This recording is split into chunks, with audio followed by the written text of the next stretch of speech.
This is a snippet of Michael, Last Angel of Earth, Book 1 of the Last Angel Saga, by Gabriel Garcia. Hannibal charged at the fallen angel, fury boiling over as he spat curses. "You murdering wretch! Isn't that who I am?" the fallen angel shot back. "You're betraying everything it means to be an angel! You're betraying God!" "Me? Betray God?" Zathanael exclaimed, astonished by the accusation. "This world was handed down to us from our forefathers and their ancestors before them. We were born to rule. It's our birthright, bestowed upon us by our Creator." Zathanael's tirade began to draw a crowd, drawing in several soldiers who were curious about the commotion. He then leaned closer to Hannibal, his face just inches away. "You weep for humanity, yet in the same breath you scorn those who stand guard over them. How dare you question my authority and the legacy of the Watchers who came before me, who sculpted this world from savage tribes and transformed it into something noble and pure? We instilled order, meaning, and even faith in millions of loyal subjects over countless years, and now you dare to challenge it?" The unsettling rant leaves Hannibal frozen in his tracks. Strangely and disturbingly, it carries a certain emotional weight.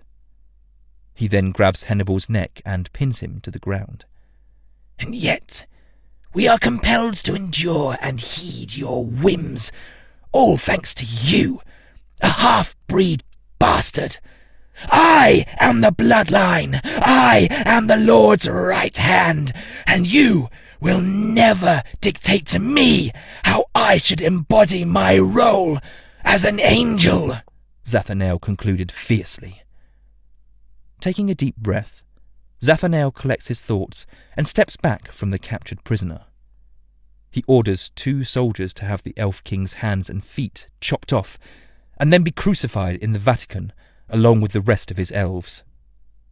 As the soldiers lead Hannibal away, Zathanael steps back from the army and finds a clearing overlooking the massive barrier erected by Barjon.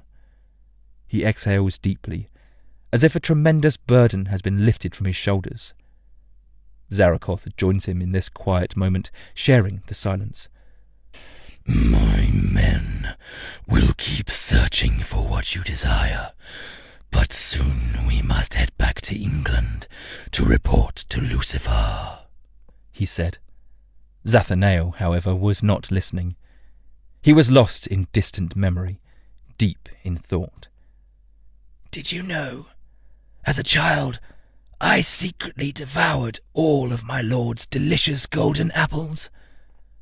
The very next day, he summoned me and presented a young female angel, accusing her of the theft. He placed her on the table and, well, delivered the punishment. That night, shame weighed heavily on my conscience, and I went to my lord to confess that I was the one who had committed the crime. And do you know what he said to me?" Zarakoth remained silent, allowing Zathanael to continue his tale. "He replied, 'I know. That is why I only took one of her wings. You see, Zathanael, any wrongdoing among us must be addressed with severity, for that's the only way to uphold an angel's absolute power and authority.'"